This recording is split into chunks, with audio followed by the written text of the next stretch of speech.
Hello everybody and welcome back to FX Street. Today we're going to be taking a look at the top gainers, top losers, and what to expect from them in the coming weeks. Before we actually dive deep into the technicals, I want to direct your attention to the FX Street YouTube channel. If you enjoy the content that we put out and want to stay updated with the hottest trends in the cryptocurrency market, please head on over to our YouTube channel and hit the subscribe button. You can follow us on Twitter at FXSCrypto, and if you like what I do, you can also follow me on Twitter at Mangepo with a 0 at the end. Right, so back to the gainers, right? The GMT has been on a roll since its launch. The play to earn model has been really taking off, right? So not a lot of price action to trade with. So let me just mark out some important levels. So this is a 4-hour demand zone that I'm going to be paying close attention to. All right, and the reason is this consolidation here was not particularly the reason, but this consolidation was followed by a massive upswing that not only broke the market structure of producing a higher high, but also set a new all-time high, right? So this is going to be important, and when the price eventually breaks 2.35, it's going to be supported by this demand zone here, right? So this is the sort of price action that I'm expecting for GMT.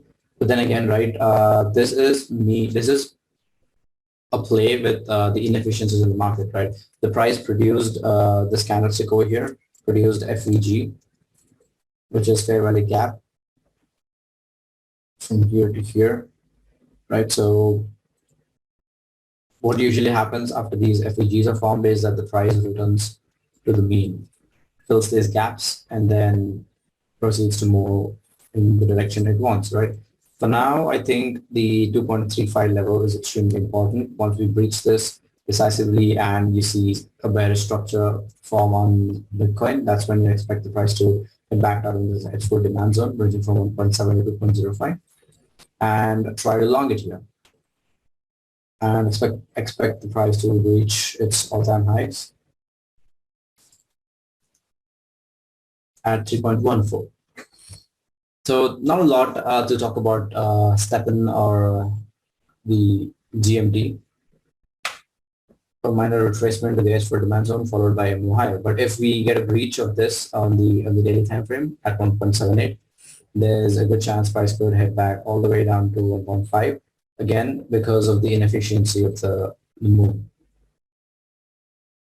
So yeah, but considering the hype around the project, I seriously doubt this is going to go below the H4. Instead, what you can expect is for the price to bracket between these two levels here, which is the H4 demand zone upper limit at roughly anywhere between $2 and $3 is where I expect the price to consolidate in the coming days, right? If it does that, then there's a good chance for you to trade this long the support and short the resistance, basically. That's going to be the trade plan.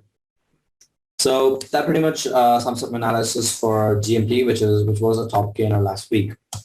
Let's move on to the next top gainer, which is BAKE.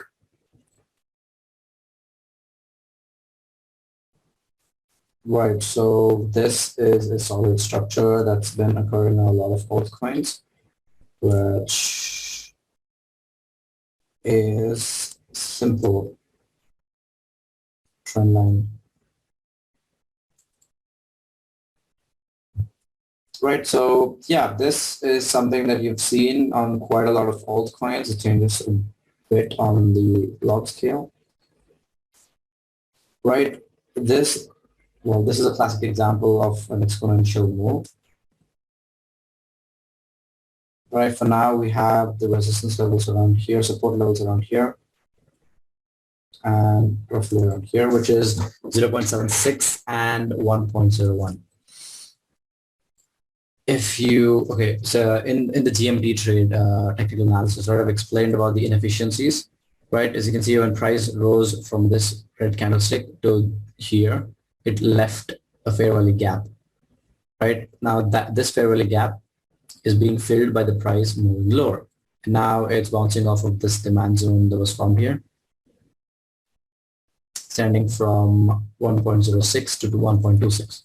If this level fails to hold, that is if BAKE produces a 4-hour candlestick close below 1.065, then it's invalidated, right? In which case we could head down to this 1.01 support level, right? Depending on how strong or stable the support level is, price could either bracket here and then make room to move higher, or price could breach lower and fill another inefficiency that is present here, right? This is where I expect the price to form a base and then move higher, right? So typically what happens is if some of the coins have rallied quite a bit this week, they take a break by retracing, pulling back lower to crucial support levels, and then continue the rally if there is still sufficient hype around the project. That's what's happening with GMT. That's what happened with Zilica. That's what's happening with Waves. So yeah, expect similar things to happen for Bake as well. Moving on, we have Scale, right? As you can see here, I don't know when to explain this. There's a lot of similarity here between Scale and Bake, especially with this move that you see here. Right, so let's mark out the important levels. Currently retesting the support at 0.26. Beyond this, we have now the support. Yes, you could draw something like this.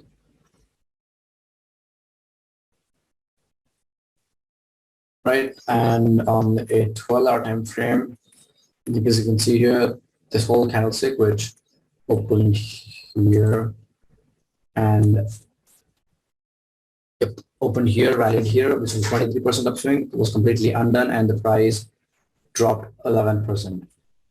Right? Regardless, there seems to be a really good follow-up after this particular candlestick close on March 31st. Right, we're currently retesting a support at 0.2607. If this fails, there's a really good chance price could retrace all the way back to the support at 0.18 and 0.17. Right, that's what I'm expecting Scale to do. Right, but if we do manage to get a move above this, followed by consolidation, there's a good chance price could head back, retest this level here at 0.43, probably even collect liquidity resting above these equal highs or triple taps that have formed here at 0.506. From the current position, this is a 93% upswing. If we get a retracement, you are looking at a 166% upswing for Scale. So that pretty much sums up my analysis for the top gainers. Let's take a look at the top losers. And the first one is Zcash. As you can see here, since our last analysis, I drew a range here extending from 82 to 161, and I expected one of the two scenarios to take place: for the price to deviate above the range and then move back into the range, or for the price to get rejected at the range high or equal highs formed here and move back into the range. None of that took place, and the daily supply zone here that was present was flipped. All right, so what you can expect next is the price is delete all of this. Let's keep the range as it is. Right, this is what caused the price to move higher. So this supply zone, this demand zone is going to be crucial in identifying where ZEC is going to go next. Right, if we bounce off of this level here, there's a good chance ZEC or Zcash could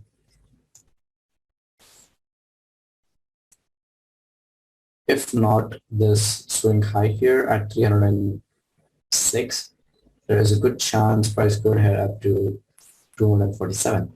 Right, from the current position, this would be a 41% upside.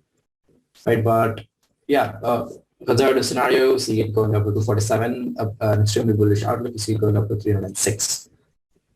Right, there's another bearish case scenario where if price closes back into this range high, then this is a really bad outlook. Then you can expect the price to come back down, probably revisit equal lows around here. We haven't collected liquidity resting below these lows. So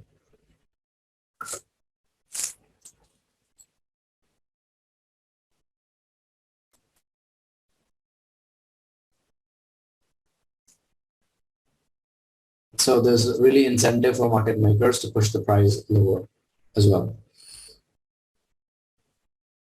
Right, so to sum it up, conservative outlook, upside cap at 247, extremely optimistic outlook, 306 is where the target is. If we enter back into the range, which is produce a daily candle close below 161, then there's a good chance price will return to the 50% replacement level here at 122. And extremely bearish because we could see it come down to range low, sweep below the range low at 82 and collect the liquidity resting below equal lows. So that pretty much sums up analysis for ZEC. Let's move on to APE.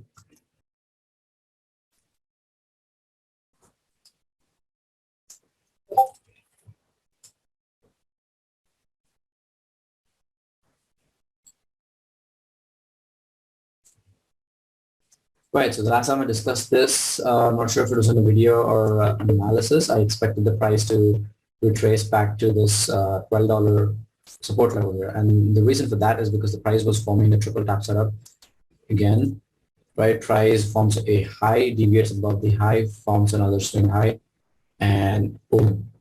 It's as simple as that, right?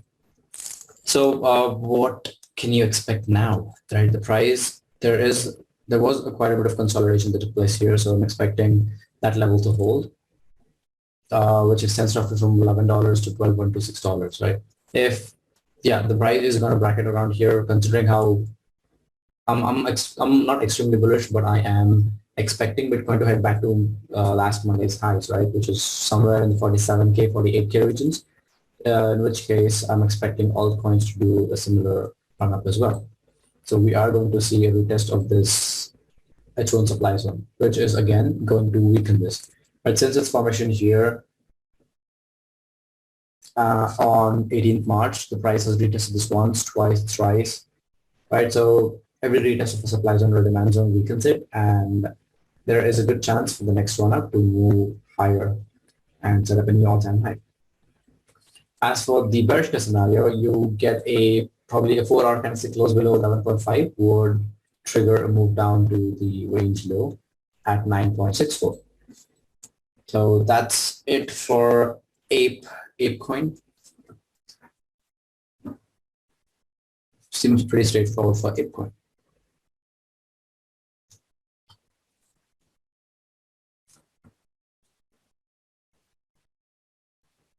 Right, so people here, right off the bat, I can see a bar pattern.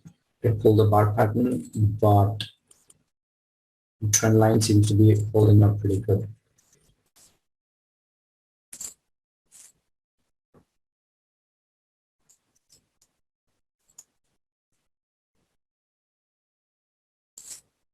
Yep, so I'm not going to be surprised if people comes back down to 0.05, 0.06 before making a move higher.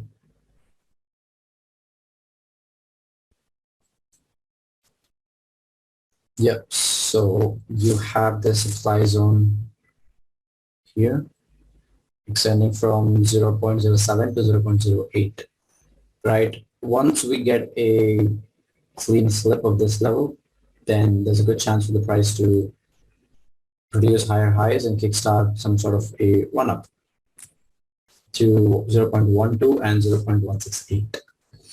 As for the downside, you really don't want to see people produce a swing low below this inclined trend line here, in which case it is going to indicate a breakout to the downside, and the price is probably going to head back down to this level here at 0.36.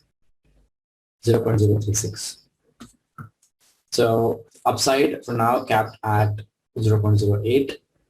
If a flip of this level here could see people heading back to 0.12. In an extremely bearish case, let's see it retest 0.168. As for the downside, you don't want to see people produce a breakdown below this inclined trend line. If we do get that, then there's a good chance people could head back down to 0.036. And that, ladies and gentlemen, sums up the analysis for top gainers and losers. But if you enjoyed this session, please make sure to like, comment, and subscribe.